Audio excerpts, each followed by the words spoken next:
Hello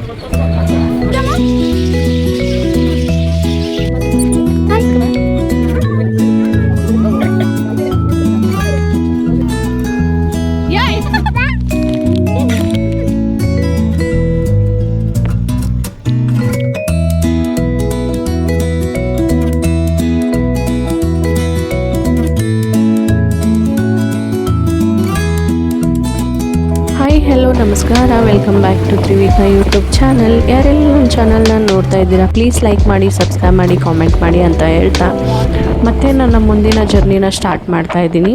ನಾವಿವತ್ತು ಎಲ್ಲಿಗಪ್ಪ ಹೋಗ್ತಾ ಇದ್ದೀವಿ ಅಂತಂದರೆ ಮೈಸೂರು ಝೂಗೆ ಹೋಗ್ತಾ ಇದ್ದೀವಿ. ಏನಪ್ಪ ಇವಳು ಮೈಸೂರಲ್ಲಿ ಇದ್ಕೊಂಡು ಝೂನೇ ನೋಡಿಲ್ವಾ ಅಂತ ಅಂದ್ಕೋಬೇಡಿ. ನಾನು ನನ್ನ ಹಸ್ಬೆಂಡು ಇಬ್ಬರು ಆಲ್ರೆಡಿ ಝೂ ನೋಡಿದ್ದೀವಿ. ನನ್ನ ಮಗಳಿಗೆ ಹೊಸದು, ಸೊ ಅವಳಿಗೆ ತುಂಬ ಇಷ್ಟ ಆನಿಮಲ್ಸ್ ಅಂದರೆ. ಸೊ ಹಾಗಾಗಿ ನಾವು ತೋರಿಸೋಣ ಅಂತ ಕರ್ಕೊಂಡು ಹೋಗ್ತಾ ಇದ್ದೀವಿ ಝೂಗೆ. ಅವಳು ಕೂಡ ಎಂಜಾಯ್ ಮಾಡ್ತಾಳೆ ಅಂತ ಅಂದ್ಕೊಂಡಿದ್ದೀನಿ. ಸೊ ಹಾಗಾಗಿ ನಾನು ಮತ್ತು ನನ್ನ ಮಗಳು, ನನ್ನ ಹಸ್ಬೆಂಡು 3 ಜನನೂ ಝೂಗೆ ಹೋಗ್ತಾ ಇದ್ವಿ. ಫೈನಲಿ ನಾವು ಝೂಗೆ ಬಂದ್ವಿ. ಬರ್ತಾ ನಾವು ನಾಷ್ಟ ಮಾಡಿರಲಿಲ್ಲ, ಸೊ ಹಾಗಾಗಿ ನಾಷ್ಟ ಮಾಡೋಣ ಅಂತ ಹೇಳ್ಬಿಟ್ಟು ಅಲ್ಲೇ ಝೂ ಪಕ್ಕದಲ್ಲೇ ಒಂದು ಹೋಟೆಲ್ ಇತ್ತು. ಸೊ ಹಾಗಾಗಿ ಫಸ್ಟು ನಾಷ್ಟ ಮಾಡ್ಕೊಂಬಿಡೋಣ, ಎನರ್ಜಿ ಬರುತ್ತೆ ಅಂತ ನಾಷ್ಟ ಮಾಡೋಕ್ಕೆ ಹೊರಟ್ವಿ. ಅಲ್ಲೇ ಪಕ್ಕದಲ್ಲೇ ಇತ್ತು ಹೋಟೆಲ್ ಒಂದು. ಸೊ ಆ ಹೋಟೆಲಲ್ಲಿ ನಾನು ಮತ್ತು ನನ್ನ ಹಸ್ಬೆಂಡು, ನನ್ನ ಮಗಳು 3 ಜನನೂ ಹೊರಟ್ವಿ. ಅಮ್ಮಗೂ ತುಂಬ ಹೊಟ್ಟೆ ಹಸಿವು ಆಗಿತ್ತು, ಅವಳು ನಾಷ್ಟ ಮಾಡಿರಲಿಲ್ಲ. ಮನೆಯಿಂದ ಹೊರಡುವಾಗ ನಾವು ನಾಷ್ಟ ಮಾಡಿರಲಿಲ್ಲ, ಸೊ ಹಾಗಾಗಿ ನಾಷ್ಟ ಮಾಡೋಕ್ಕೆ ಬಂದಿದ್ದು. ನಾನು ಸೆಟ್ ದೋಸೆ ಆರ್ಡ್ರ್ ಮಾಡಿಕೊಂಡೆ, ವೀರೇಶ್ ಅವರು ಮಸಾಲೆ ದೋಸೆ ಆರ್ಡ್ರ್ ಮಾಡಿಕೊಂಡ್ರು. ನಾನು ಸೆಟ್ ದೋಸೆ ಯಾಕೆ ಆರ್ಡ್ರ್ ಮಾಡಿಕೊಂಡೆ ಅಂದರೆ ನನ್ನ ಮಗಳಿಗೆ ತಿನ್ನೋಕ್ಕಾಗಲ್ಲ ಮಸಾಲೆ ದೋಸೆನ. ಸೊ ಹಾಗಾಗಿ ಸೆಟ್ ದೋಸೆ ಆದರೆ ಸ್ವಲ್ಪ ಸಾಫ್ಟಾಗಿರುತ್ತೆ, ಅವಳು ತಿಂತಾಳೆ ಅಂತೇಳ್ಬಿಟ್ಟು ಆರ್ಡ್ರ್ ಮಾಡ್ಕೊಂಡ್ವಿ. ನಾನು ದೋಸೆ ತಿನ್ನಿಸ್ತಾ ಇದ್ದೆ, ಅವರು ಎಂಟರ್ಟೈನ್ಮೆಂಟ್ ಮಾಡ್ತಾಯಿದ್ರು ಅವಳಿಗೆ ಅಲ್ಲಿ ಇಲ್ಲಿ ತೋರಿಸ್ಕೊಂಡು. ನಾಷ್ಟ ಮುಗಿಸ್ಕೊಂಡು ಹಾಗೆ ನಾವು ಝೂಗೆ ಬಂದ್ವಿ. ಟಿಕೆಟ್ ಎಲ್ಲ ತೊಗೊಂಡು ಒಳಗಡೆ ಎಂಟ್ರಿ ಆದ್ವಿ. ವೆದರ್ ಮಾತ್ರ ತುಂಬಾ ಚೆನ್ನಾಗಿತ್ತು. ಹನಿ ಹನಿ ಮಳೆನೂ ಬರ್ತಾಯಿತ್ತು ಲೈಟಾಗಿ. ಅಮ್ಮು ನಮ್ಮ ಕೈ ಬಿಡಿಸ್ಕೊಂಡು ಓಡೋಗೋಕ್ಕೆ ನೋಡ್ತಾಯಿದ್ಲು. ಸೊ ಹಾಗಾಗಿ ನಾವಿಬ್ಬರು ಕೈ ಹಿಡ್ಕೊಂಡು ಹಾಗೆ ಟಿಕೆಟ್ ಕೌಂಟರಲ್ಲಿ ಟಿಕೆಟ್ ತೋರಿಸಿ ಮುಂದೆ ಮೂವ್ ಆದ್ವಿ. ಪಕ್ಷಿಗಳು ತುಂಬಾ ಚೆನ್ನಾಗಿದ್ವು. ಎಷ್ಟು ವೆರೈಟಿ ಪಕ್ಷಿಗಳು ಬಂದಿದೆ ಅಲ್ಲ ಈಗ. ನನ್ನ ಮಗಳು ಕಾಣಿಸ್ತಾನೆ ಇರಲಿಲ್ಲ ಅವಳಿಗೆ ಎಲ್ಲಿದೆ ಅಂತ ಹೇಳ್ಬಿಟ್ಟು. ಸೊ ನಾವು ತೋರಿಸ್ತಾ ಇದ್ವಿ ಅವಳಿಗೆ, ಪಕ್ಷಿ ನೋಡು ಅಮ್ಮು ಅಂತ ಹೇಳ್ಬಿಟ್ಟು. ಅಲ್ಲೆಲ್ಲ ಎಷ್ಟು ಡಿಫ್ರೆಂಟಾಗಿ ಪಕ್ಷಿಗಳಿದ್ದು ಅಲ್ಲ, ತುಂಬಾ ಚೆನ್ನಾಗಿತ್ತು. ಒಂದೊಂದು ಕಪ್ಪಲ್ಲಿತ್ತು, ಒಂದೊಂದು ಸಿಂಗಲ್ ಆಗಿತ್ತು. ಕಪ್ಪಲ್ಲಿರೋ ತುಂಬ ಚೆನ್ನಾಗಿ ಆಟ ಆಡ್ತಾಯಿದ್ದು, ಬಟ್ ಸಿಂಗಲ್ ಮಾತ್ರ ತುಂಬಾ ಸೈಲೆಂಟಾಗಿ ಕೂತ್ಕೊಬಿಟ್ಟಿತ್ತು, ಯಾಕೆ ಅಂತ ಗೊತ್ತಿಲ್ಲ. ಹಾಗೆ ಪಕ್ಕದಲ್ಲಿ ನಾವು ಹೋಗಿ ಎಂಟ್ರಿ ಆದ್ವಿ. ನವಿಲು ಆಗ್ತಾನೆ ಗರಿ ಬಿಚ್ಚಿ ಆಟ ಆಡ್ತಾಯಿತ್ತು. ಅದು ಎಷ್ಟು ಚೆನ್ನಾಗಿ ಡ್ಯಾನ್ಸ್ ಮಾಡ್ತಾಯಿತ್ತು ಅಲ್ಲ, ಅದು ಪೂರ್ತಿ ಗರಿ ಬಿಚ್ಕೊಂಡು ತುಂಬ ಚೆನ್ನಾಗಿ ಆಟ ಆಡ್ತಾಯಿತ್ತು. ನಾವು ಅಲ್ಲೇ ಸ್ವಲ್ಪ ಹೊತ್ತು ನಿಂತ್ಕೊಂಡು ನೋಡ್ತಾ ವಿಡಿಯೋ ಮಾಡ್ಕೊಳ್ತಾ ಇದ್ವಿ. ನನ್ನ ಮಗಳು ಕೂಡ ಎಂಜಾಯ್ ಮಾಡ್ತಾಯಿದ್ಲು. ಪಾಪ ಹುಲಿಗೇನೋ ಹುಷಾರಿರ್ಲಿಲ್ವಂತೆ, ಒಂದು ಸ್ವಲ್ಪ ಹೊಟ್ಟೆ ನೋವಂತೆ. ಸೊ ಹಾಗಾಗಿ ಅದು ಸೈಲೆಂಟಾಗಿತ್ತು. ಇನ್ನೊಂದು ಒಂಟಿಯಾಗಿತ್ತು. ಎಲ್ಲ ಪ್ರಾಣಿಗಳನ್ನೂ ಒಂಟಿಯಾಗೇ ಬಿಟ್ಬಿಟ್ಟಿದ್ರು. ಎಲ್ಲ ಪ್ರಾಣಿಗಳು ಒಂಟಿಯಾಗಿದ್ದರಿಂದ ಅಷ್ಟೇ ಆ್ಯಕ್ಟಿವ್ ಆಗಿರಲಿಲ್ಲ. ಈ ಮಂಕಿ ಮಾತ್ರ ತುಂಬ ಆ್ಯಕ್ಟಿವ್ ಆಗಿದ್ದು, ಯಾಕಂದರೆ 3 ಮಂಕಿ ಇತ್ತು, 3 ಕಚ್ಚಾಡ್ತಾ ಇದ್ದು. ಏನೋ ಒಂಥರ ಚೆನ್ನಾಗಿತ್ತು. ಇದ್ರ ವಾಯ್ಸೇ ಒಂಥರ ಡಿಫ್ರೆಂಟ್ ಆಗಿದೆ, ಭಯ ಆಗುತ್ತೆ, ಕೇಳೋದಕ್ಕೇ ಒಂಥರ ಭಯ ಆಗುತ್ತೆ, ಅಷ್ಟು ಜೋರಾಗಿ ಕೇಳಿಸುತ್ತೆ ಇದ್ರ ವಾಯ್ಸು. ಇದು ಬಿಟ್ಟರೆ ಗೊರಿಲ್ಲ ತುಂಬ ಆ್ಯಕ್ಟಿವ್ ಆಗಿದ್ದು, ಆದರೂ ಸೈಲೆಂಟಾಗೇ ಇದ್ದು, ಬಟ್ ಆ್ಯಕ್ಟಿವ್ ಆಗಿತ್ತು. ತುಂಬ ಚೆನ್ನಾಗಿ ಅನ್ನಿಸ್ತಿತ್ತು ಗೊರಿಲ್ಲ, ಮತ್ತು ಹೆಲ್ದಿಯಾಗೂ ಇತ್ತು ನೋಡೋಕ್ಕೆ. ಮತ್ತು ಇದರಲ್ಲೂ ಕೂಡ ಕೆಲವೊಂದು ಡಿಫ್ರೆನ್ಸ್ ಇದೆ ಅಂತೆ ಗೊರಿಲ್ಲದಲ್ಲಿ. ನಾನು ನೋಡಿರೋ ಪ್ರಕಾರ ಒಂದೇ ಗೊರಿಲ್ಲ ನೋಡಿದ್ದು. ಸೊ ನನಗೆ ಇಷ್ಟೊಂದು ವೆರೈಟಿ ಇದೆ ಗೊರಿಲ್ಲದಲ್ಲೂ ಅಂತ ಗೊತ್ತಿರಲಿಲ್ಲ. ಇದನ್ನು ನೋಡಿದ್ಮೇಲೆ ಗೊತ್ತಾಯಿತು. ಇವು 3 ಗೊರಿಲ್ಲ ಇರೋದು. ಇದು ಸೈಜಲ್ಲಿ ಕಮ್ಮಿ ಇದೆ, ಅದು ಫಸ್ಟಿಗೆ ನೋಡಿದ್ದು ತುಂಬ ದೊಡ್ಡ ಸೈಜ್ ಇದೆ. ಸೊ ಇದು ಸ್ವಲ್ಪ ಆ್ಯಕ್ಟಿವ್ ಆಗಿತ್ತು. ಅವೆರಡಕ್ಕಿಂತ ಇದು ಒಂದು ತುಂಬ ಆ್ಯಕ್ಟಿವ್ ಆಗಿತ್ತು.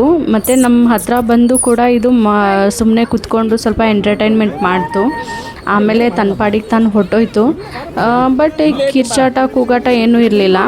ಒಂದು ಮಾತ್ರ ಇವೆರಡಕ್ಕಿಂತ ಸೈಜಲ್ಲಿ ದೊಡ್ಡದಿದೆ, ಅದು ಸ್ವಲ್ಪ ಒಂಟಿಯಾಗೇ ಇರ್ತಿತ್ತು. ಅದರಿಂದ ದೂರದಲ್ಲಿ ಇವೆರಡು ಕೂತಿರ್ತಿದ್ದು, ಅದೆಲ್ಲ ಹೋಗುತ್ತೆ ಅದರ ಹಿಂದಿಂದನೇ ಹೋಗ್ತಾಯಿದ್ದು. ಇವು ನೋಡೋಕ್ಕೇನೋ ಒಂಥರ ಚೆನ್ನಾಗಿ ಅನ್ನಿಸ್ತಿತ್ತು ನನಗೆ. ನನ್ನ ಮಗಳು ಕೂಡ ಎಂಜಾಯ್ ಮಾಡ್ತಾಯಿದ್ಲು, ಬಟ್ ಅವಳಿಗೆ ಏನೋ ಗೊತ್ತಿಲ್ಲ, ದೊಡ್ಡ ಪ್ರಾಣಿಗಳು ನೋಡಿ ಅಷ್ಟು ಎಕ್ಸೈಟ್ಮೆಂಟ್ ಇರಲಿಲ್ಲ. ಏನೋ ಒಂಥರ ಸುಮ್ಮನೆ ನೋಡ್ತಿದ್ಲು. ಅದೇ ಚಿಕ್ಕ ಪ್ರಾಣಿಗಳು ನೋಡಿದಾಗ ಅವಳು ಫುಲ್ ಎಕ್ಸೈಟ್ಮೆಂಟಲ್ಲಿ ಕೂಗಾಡೋದು, ಮತ್ತು ಖುಷಿ ಪಡೋದು, ಕ್ಲ್ಯಾಪ್ಸ್ ಹಾಕೋದೆಲ್ಲ ಮಾಡ್ತಾಯಿದ್ಲು. ಸೊ ಅಲ್ಲಿಂದ ನೋಡ್ಕೊಂಡು ನಾವು ಹಾಗೆ ಮೂವ್ ಆದ್ವಿ, ನಾನು ಮತ್ತು ನನ್ನ ಮಗಳು. ಅವಳು ಫುಲ್ ಆ್ಯಕ್ಟಿವ್ ಆಗಿಬಿಟ್ಟಿದ್ಲು, ಯಾಕಂದರೆ ಅವಳು ಏಜ್ ಗ್ರೂಪ್ ಅವರು ತುಂಬ ಜನ ಇದ್ದರು. ಸೊ ಅವ್ರ ಜೊತೆ ಮಾತಾಡ್ಸೋಕ್ಕೆ ಹೋಗೋದು, ಆಮೇಲೆ ಓಡೋಗೋದು, ಕೈ ಬಿಡಿಸ್ಕೊಳ್ಳೋದು, ಆ ಥರ ಎಲ್ಲ ಮಾಡ್ತಾಯಿದ್ಲು. ನಮಗೆ ಹಿಡಿಯೋದೇ ಆಗಿಬಿಟ್ಟಿತ್ತು ಅವಳನ್ನ. ಬಟ್ ಏನೋ ಒಂಥರ ಅವಳು ಎಂಜಾಯ್ ಮಾಡಿದ್ಲು, ಅದೇ ಖುಷಿ ನಮಗಿಬ್ರಿಗೂ. ನಮಗೂ ಅದೇ ಬೇಕಾಗಿತ್ತು, ಅವಳ ಖುಷಿನೇ ನಮ್ಮ ಖುಷಿ ಮೇಯ್ನಾಗಿ. ಅವಳು ಎಂಜಾಯ್ ಮಾಡಲಿ ಅಂತಲೇ ಝೂಗೆ ಹೋಗಿದ್ದು ನಾವಿಬ್ಬರು. ಸೊ ತುಂಬ ಎಂಜಾಯ್ ಮಾಡಿದ್ಲು ಮಾತ್ರ. ನಮಗೆ ಏನೋ ಒಂಥರ ಖುಷಿ ಅನ್ನಿಸ್ತಾಯಿತ್ತು ಅವಳ ಖುಷಿ ನೋಡಿಬಿಟ್ಟು ಇಬ್ಬರಿಗೂ. ಸೊ ನಾವು ಕೂಡ ಅವಳ ಜೊತೆ ಎಂಜಾಯ್ ಮಾಡಿದ್ವಿ, ಒಳ್ಳೆ ಟೈಮ್ ಸ್ಪೆಂಡ್ ಮಾಡಿದ್ವಿ 3 ಜನನೂ. ತುಂಬಾ ಖುಷಿಯಾಯಿತು. ಈಗ ನೋಡ್ತಾ ಇರ್ಬೋದು ನೀವು, ಇದೊಂಥರ ಪ್ರಾಣಿ, ಇದ್ರ ಹೆಸ್ರು ಏನಂತ ನನಗೆ ಗೊತ್ತಿಲ್ಲ. ಬಟ್ ಇದು ಕೂಡ ನಮ್ಮ ಹತ್ರ ಬಂದು ಎಷ್ಟು ಚೆನ್ನಾಗಿ ಎಂಟರ್ಟೈನ್ಮೆಂಟ್ ಮಾಡ್ತಿತ್ತು ಅಂದರೆ, ಅಲ್ಲಿರೋ ಮಕ್ಕಳುಗಳೆಲ್ಲ ಫುಲ್ ಎಕ್ಸೈಟ್ಮೆಂಟಲ್ಲಿ ತುಂಬ ಚೆನ್ನಾಗಿ ಮಾತಾಡಿಸ್ತಾ ಇದ್ರು ಅದನ್ನ. ಬಟ್ ಅದು ಮಾತಾಡ್ತಾನೆ ಇರಲಿಲ್ಲ, ಸುಮ್ಮನೆ ಬಂದು ಕೂತ್ಕೊಂಡು ಅದರದ್ದೇ ಯೋಚನೆಯಲ್ಲಿ ಕೂತ್ಕೊಂಡಿತ್ತು ಸುಮ್ಮನೆ. ನಾವೆಲ್ಲ ಮಾತಾಡಿಸ್ತಾ ಇದ್ವಿ, ಕೈಯೆಲ್ಲ ಮಾಡ್ತಾಯಿದ್ವಿ. ನನ್ನ ಮಗಳಂದ್ರೂ ತುಂಬಾ ಖುಷಿ ಪಡ್ತಾಯಿದ್ಲು ಅದನ್ನು ನೋಡಿಬಿಟ್ಟು. ಏನೋ ಒಂಥರ ಡಿಫ್ರೆಂಟ್ ಆಗಿದೆಯಲ್ಲ ಇದು ಅಂತ ಹೇಳ್ಬಿಟ್ಟು.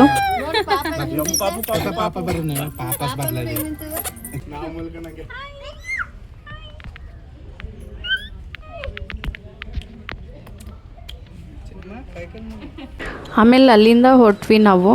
ಹೊರಟಾದ್ಮೇಲೆ ಅಮ್ಮು ನಮ್ಮ ಕೈಗೆ ಸಿಗ್ತಾನೇ ಇರಲಿಲ್ಲ. ಅವಳು ನೋಡ್ತಾ ಇರ್ಬೋದು, ಅವ್ರ ಅಪ್ಪನ ಹತ್ರನೂ ಹೋಗ್ತಾಯಿಲ್ಲ, ನನ್ನ ಹತ್ರನೂ ಬರ್ತಾಯಿಲ್ಲ, ಸುಮ್ಮನೆ ತಾನೇ ಓಡ್ಕೊಂಡು ಹೋಗ್ತಾಯಿದ್ಲು.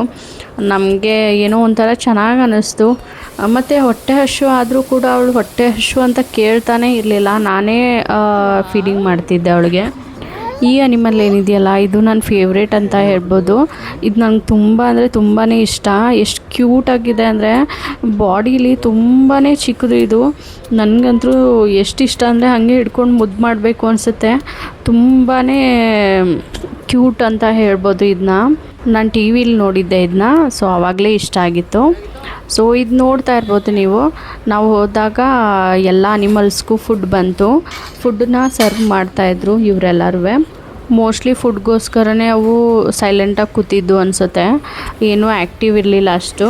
ಪಾಪ ಊಟ ಮಾಡಿರಲಿಲ್ಲ ಅನಿಸುತ್ತೆ, ಖಾಲಿ ಹೊಟ್ಟೆಲಿ ಹೇಗೆ ತಾನೇ ಎಂಟರ್ಟೈನ್ ಮಾಡ್ತಾರೆ ಜನರಿಗೆಲ್ಲ ಹೇಳಿ. ಸೊ ನಾವು ಇಬ್ಬರು ಹಾಗೆ ಅಂದ್ಕೊಂಡು ನಗಾಡ್ಕೊಂಡು ಬಂದ್ವಿ. ಇದು ಕರಡಿ, ಇದನ್ನು ನೋಡ್ತಾ ಇರ್ಬೋದು. ಇದು ಸಿಂಗಲ್ ಆಗೇ ಇದೆ. ಪಾಪ ಅವಕ್ಕೆ ಜೋಡಿ ಯಾರನ್ನಾದರೂ ಒಬ್ರನ್ನಾದರೂ ಕೊಟ್ಟಿದ್ರೆ ಎಷ್ಟೋ ಎಂಟರ್ಟೈನ್ಮೆಂಟ್ ಇರ್ತಿತ್ತು ಅನಿಸುತ್ತೆ. ಏನು ಮಾಡೋದು, ಪಾಪ ಅವು ಸಿಂಗಲ್ ಆಗೇ ಇತ್ತು. ನನ್ನ ಮಗಳು 4 hours ವಾಕ್ ಮಾಡಿದ್ಲು, ಫುಲ್ ಸುಸ್ತಾಗ್ಬಿಡ್ತು. ಅವಳಿಗೂ ನಡೆದು ಕಾಲು ನೋವು ಬಂತು.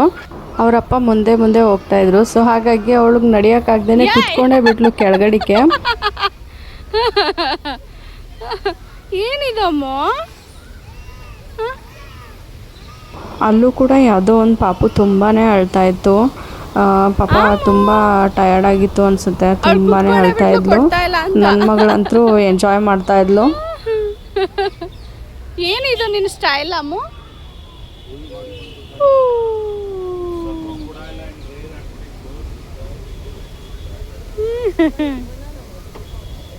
ಟಾಟಾ ಮಾಡು, ಟಾಟಾ ಅಮ್ಮ. ಫೈನಲಿ ನಾವು ಇನ್ನೇನು ಎಲ್ಲ ಮುಗೀತು, ಲಾಸ್ಟಿಗೆ ಬಂದ್ವಿ.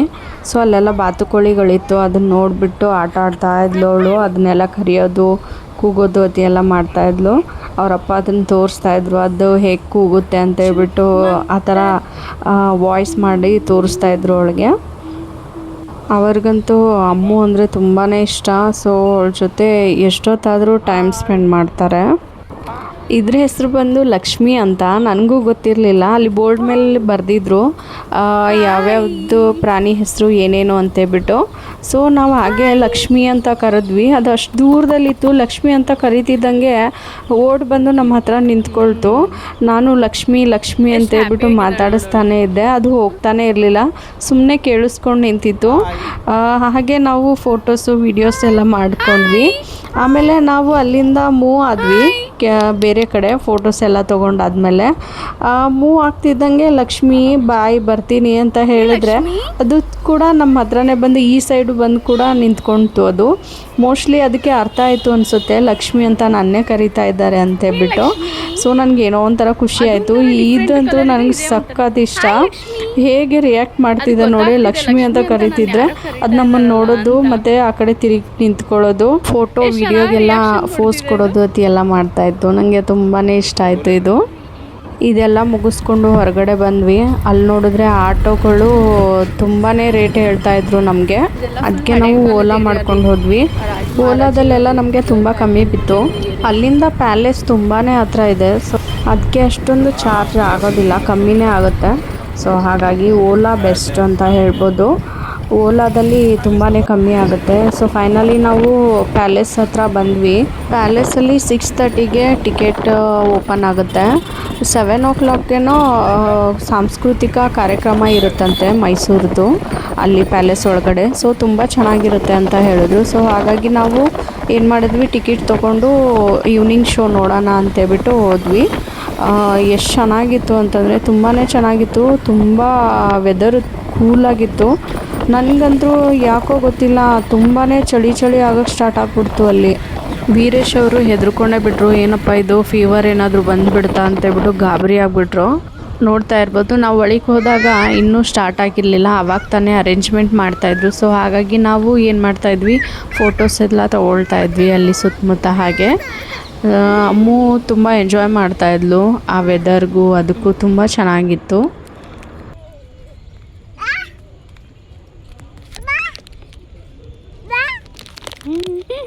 ಫೈನಲಿ ಶೋ ಸ್ಟಾರ್ಟ್ ಆಯಿತು. ಪ್ಯಾಲೇಸ್ ಎದುರುಗಡೆ ಆ ಕೂಲಾಗಿರೋ ವೆದರಲ್ಲಿ ಕುತ್ಕೊಳ್ಳೋಕ್ಕೆ ಏನೋ ಒಂಥರ ಚೆನ್ನಾಗಿ ಅನ್ನಿಸ್ತಾ ಇತ್ತು ನಮಗೆ. ಆ ಪಕ್ಷಿಗಳಂತೂ ಎಷ್ಟು ಚೆನ್ನಾಗಿ ಹಾರಾಡ್ತಾ ಇದ್ವು ಅಂದರೆ ಎಲ್ಲರೂ ಬಂದು ಕುತ್ಕೊಂಡು ವೆಯ್ಟ್ ಮಾಡ್ತಾಯಿದ್ರು ಶೋ ಯಾವಾಗ ಸ್ಟಾರ್ಟ್ ಆಗುತ್ತೆ ಅಂತೇಳ್ಬಿಟ್ಟು. ಮೈಸೂರು ಅರಮನೆಗೆ ಸುಸ್ವಾಗತ. ಜಗದ್ವಿಖ್ಯಾತ ಮೈಸೂರು ಅರಮನೆಯ ಮುಂದೆ ನೀವಿದ್ದೀರಿ. ಮೈಸೂರು ಬರೀ ಸ್ಥಳವಲ್ಲ, ಬರೀ ಹೆಸರಲ್ಲ, ಇದು ರಾಜರ ಸಂಸ್ಕೃತಿಯ ತವರು, ರಸಿಕತೆಯ ಬೀಡು, ಸದಭಿರುಚಿಯ ಸಂಕೇತ. ಮೈಸೂರು ಅರಮನೆ ನಮ್ಮ ಇತಿಹಾಸದ ಭವ್ಯ ಪ್ರತಿನಿಧಿ. ನೀವೀಗ ನೋಡುತ್ತಿರುವುದು ಹೊಸ ಅರಮನೆ. ಮೈಸೂರು ರಾಜರ ಅರಮನೆಯ ಹಿಂದೆ 550 ವರ್ಷಗಳ ಸುದೀರ್ಘ ಇತಿಹಾಸವಿದೆ. ದೇವಿ ಚಾಮುಂಡಿ, ತಾಯಿ ಕಾವೇರಿಯೇ ಇದಕ್ಕೆ ಸಾಕ್ಷಿ.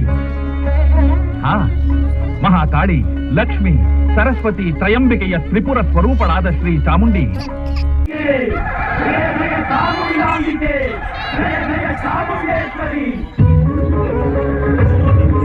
ಮೈಸೂರಿನ ಫಂಕ್ಷನ್ ಫೈನಲಿ ಮುಗೀತು. ಸೊ ಲಾಸ್ಟಲ್ಲಿ ಪ್ಯಾಲೇಸ್ದು ಲೈಟಿಂಗ್ಸ್ ಎಲ್ಲ ಹಾಕ್ತಾರೆ. ಅದು ನೋಡೋಕ್ಕೆ ಒಂಥರ ಚೆಂದ. ಲೈಟಿಂಗ್ಸ್ನ ಜಸ್ಟ್ 10 to 15 minutes ಅಷ್ಟೇ ಇರುತ್ತೆ ನಾರ್ಮಲ್ ಟೈಮಲ್ಲಿ. ಸಂಡೇ ಏನೋ ಈವ್ನಿಂಗ್ ಹಾಕ್ತಾರೆ ಅಂತ ಹೇಳ್ತಾರೆ. ನನಗೂ ಜಾಸ್ತಿ ಗೊತ್ತಿಲ್ಲ ಅದ್ರ ಬಗ್ಗೆ. ಸಂಡೇ ಮಾತ್ರ ಇರುತ್ತೆ. ನಾನು ಒಂದು ಸಲ ಅಟೆಂಡ್ ಮಾಡಿದ್ದೆ ಸಂಡೇ ದಿನ. ಚೆನ್ನಾಗಿರುತ್ತೆ ಸಂಡೇ ದಿನವೂ. ನೀವು ಯಾರಾದರೂ ಹೋಗೋರಿದ್ದರೆ ಹೋಗ್ಬೋದು. ಡೈಲಿ ಪ್ರೋಗ್ರಾಮ್ನೂ ಇರುತ್ತೆ. ಲಾಸ್ಟಲ್ಲಿ 10 to 15 minutes ಅಷ್ಟೇ ಇರುತ್ತೆ. ಸಂಡೇ ಬೇಕಾದರೆ ನಿಮಗೆ ಸ್ವಲ್ಪ ಜಾಸ್ತಿ ಇರುತ್ತೆ. 15 minutesಲ್ಲಿ ಸಾಕು ಅನಿಸುತ್ತೆ ನನಗೇನೋ. ತುಂಬ ಚೆನ್ನಾಗಿತ್ತು ನೋಡೋಕ್ಕೆ. ನಾನಂತೂ ಫುಲ್ ಎಂಜಾಯ್ ಮಾಡಿದೆ. ಅದಾದಮೇಲೆ ನಾವು ಕೂಡ ಫೋಟೋಸ್ ವಿಡಿಯೋಸ್ ಎಲ್ಲ ಮಾಡಿಕೊಂಡು ಸ್ವಲ್ಪ ಹೊತ್ತು ಟೈಮ್ ಸ್ಪೆಂಡ್ ಮಾಡಿಕೊಂಡು ಅಲ್ಲಿಂದ ಚಾಟ್ಸ್ ತಿನ್ನೋಣ ಅಂತೇಳ್ಬಿಟ್ಟು ಹೊರಟ್ವಿ ನಾವು. ಅಲ್ಲೇ ದೊಡ್ಡ ಗಡಿಯಾರದ ಹತ್ರ ತುಂಬ ಚೆನ್ನಾಗಿ ಚಾಟ್ಸ್ನ ಮಾಡ್ತಾರೆ. ತುಂಬ ಕ್ರೌಡ್ ಇರುತ್ತೆ ಅಲ್ಲಿ ಈವ್ನಿಂಗ್ ಟೈಮು. ನಾನು ಕಾಲೇಜ್ ಡೇಸಲ್ಲಿ ತುಂಬ ತಿಂತಿದ್ದೆ ಇಲ್ಲಿ. ಸೊ ಹಾಗಾಗಿ ನನ್ನ ಹಸ್ಬೆಂಡ್ಗೂ ಅದ್ರದ್ದು ಟೇಸ್ಟ್ ಮಾಡಿಸೋಣ ಅಂತೇಳ್ಬಿಟ್ಟು ಕರ್ಕೊಂಡು ಹೋದ್ವಿ. ತುಂಬಾ ಚೆನ್ನಾಗಿತ್ತು. ನಾನು ಅಲ್ಲಿ ಚಾಟ್ಸ್ನ ಟೇಸ್ಟ್ ಮಾಡಿದ್ವಿ, ನಾನು ಮತ್ತು ನನ್ನ ಹಸ್ಬೆಂಡು.